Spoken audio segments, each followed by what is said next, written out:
Hello, Raleigh. A Biden campaign show of force in North Carolina.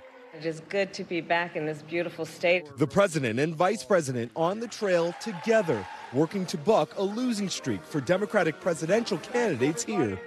While Democrats haven't won a presidential race here in North Carolina since 2008, in 2020, President Biden came within striking distance, losing by just 1.3%.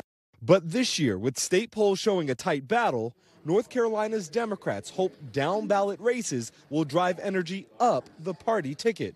Good.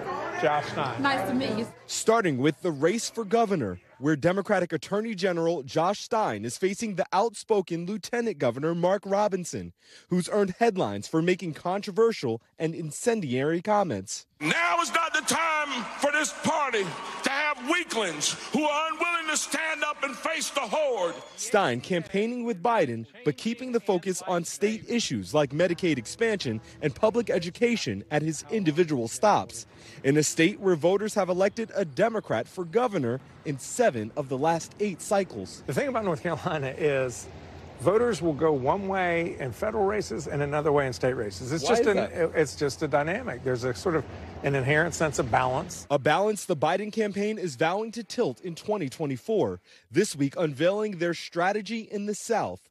Policy-focused visits to North Carolina and Georgia, tens of millions spent on early television ads.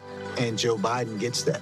And a focus on key suburban areas where Nikki Haley showed strength in the Republican primary. Yeah, and I'm saying why not? Like, why not North Carolina? Why not every state in the South right now? Do we not see that type of investment? The 26-year-old chair of the North Carolina Democratic Party, Anderson Clayton, says the efforts will need to continue for Biden to overcome the political headwinds, from courting rural voters to breaking voter apathy. Yes, he can win this state. Is that going to be an easy thing to do? No, because it's going to be a fight. And it takes early investment. It takes boots on the ground everywhere. It takes people getting out into these communities and building the coalitions that he needs to say, this is how they fought for us. NBC's Shaq Brewster joins us now from Raleigh. So, Shaq, President Biden lost North Carolina by a narrow margin in 2020. Are voters in the state responding to his message this time around? Hi there, Ryan. Well, it seems as if they still have some work to do. When you look at the head-to-head matchup, yes, it's still within the margin of error, but you're seeing former President Trump consistently with a slight lead in some of those polls. And when you talk to Republicans, they're frankly saying they're not too concerned about Democrats right now, or at least that's what they're signaling. They say beyond the head-to-head matchups, when you look down to the issues, you see Donald Trump leading on issues that voters here in this state say they care more about, talking immigration, talking about the economy. So it's going to take a lot of work, and that's what Democrats admit. That's going to take more events like the ones we saw yesterday for Biden to really have a chance at flipping the state that Donald Trump won twice. Well, and is the campaign planning something similar across other southern swing states? I think of one just 2 states south of where you are in Georgia. Are we going to see this all over the South?